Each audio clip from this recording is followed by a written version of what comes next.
Back in October of 1962, for 13 straight days, the entire world was just one wrong move away from total nuclear war. And I'm not being dramatic here. This was, without a doubt, the single most dangerous moment in all of human history. A moment when we stared right into the abyss. And you have to understand, for the people right in the middle of it, this threat felt incredibly real and personal.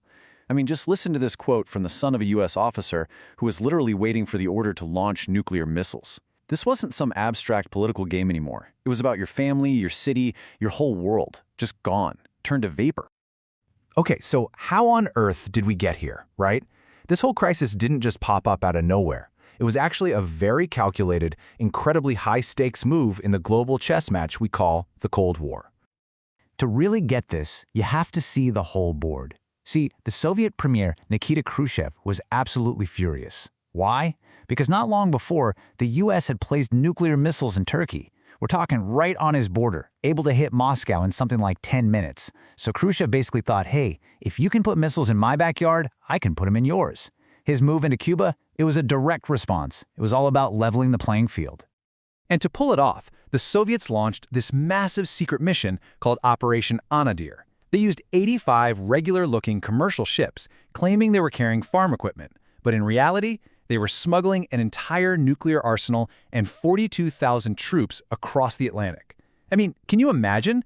These soldiers were crammed into these scorching hot cargo holds, and most of them had no idea where they were even going until they were already halfway there. And then the secret was out.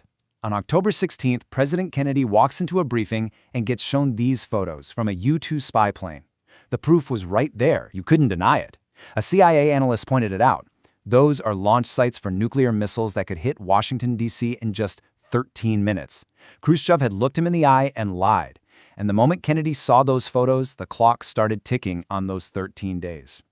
While the rest of the world just went about their day completely oblivious, Kennedy pulled together this secret team of his absolute top advisors. They called it XCOM. And for days, they argued and debated behind closed doors, trying to make a choice that could either save the world or, end it.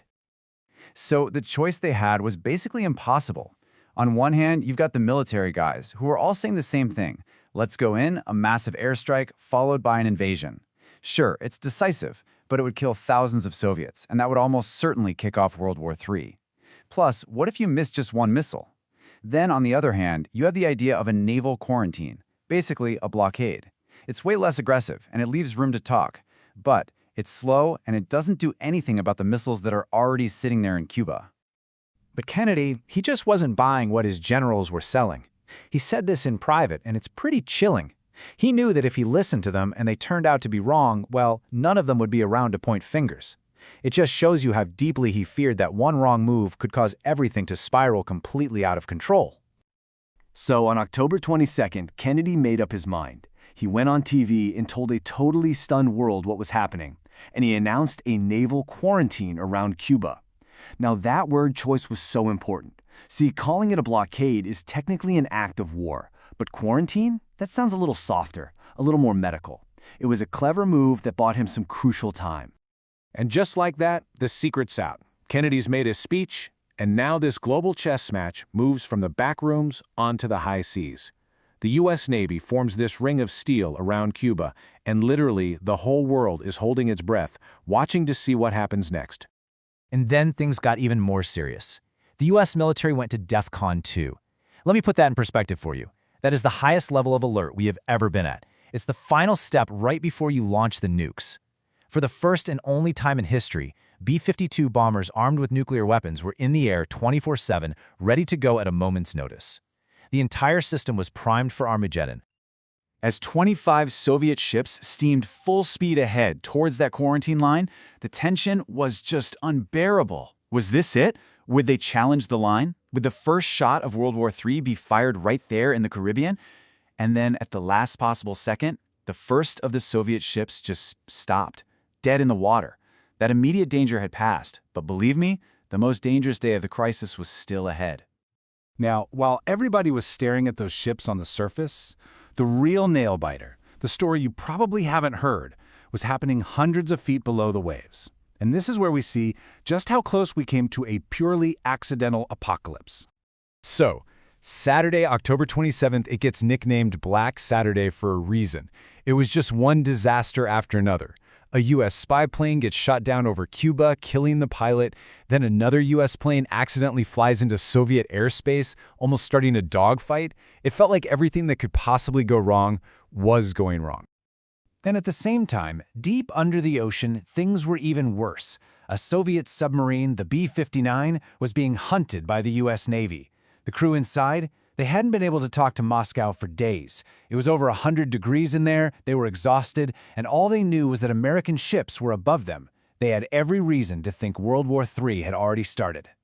So the U.S. destroyers start dropping these small practice depth charges. They weren't meant to cause harm, just to signal the sub to come up. But down below, in that sub, it sounded and felt like a real attack. The submarine's captain, convinced they were done for, ordered the launch of their nuclear torpedo. The political officer agreed. But Soviet rules said all 3 senior officers had to agree unanimously.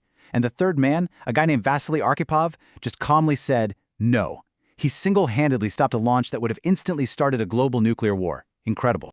After the absolute chaos of Black Saturday, both sides were pretty shaken up. They realized they were running out of luck. So the focus shifted really fast from military threats to frantic, secret negotiations to find a way, any way out of this mess. So how did it all end? Well, the public story was that America won. Kennedy stood firm, didn't give an inch, and Khrushchev blinked and took his missiles home. But that's not what really happened. Behind the scenes, Robert Kennedy met with the Soviet ambassador and made a secret promise. If you take your missiles out of Cuba, we will quietly take our Jupiter missiles out of Turkey a few months from now. It wasn't a surrender, it was a trade. With a secret deal in place, Khrushchev needed to de-escalate things immediately. So, in a pretty wild move, he went on public radio to announce it. He told the world the Soviet missiles in Cuba would be dismantled.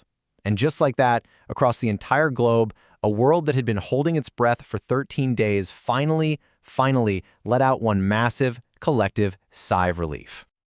You know, coming that close to the end taught the world some pretty important lessons. They installed a direct hotline between the White House and the Kremlin so the leaders could actually talk to each other instantly. The first big treaty to limit nuclear testing was signed. But maybe the biggest lesson of all was just how terrifyingly easy it is for things to escalate by accident, how one stray plane or one scared submarine commander could have started the end of the world. In the end, the world survived the Cuban Missile Crisis because of a combination of things. Some cautious leadership, some secret communication, and a whole lot of just pure dumb luck. And it really leaves you with a pretty sobering question to think about. The next time humanity finds itself on the brink, which of those 3 are we going to be relying on?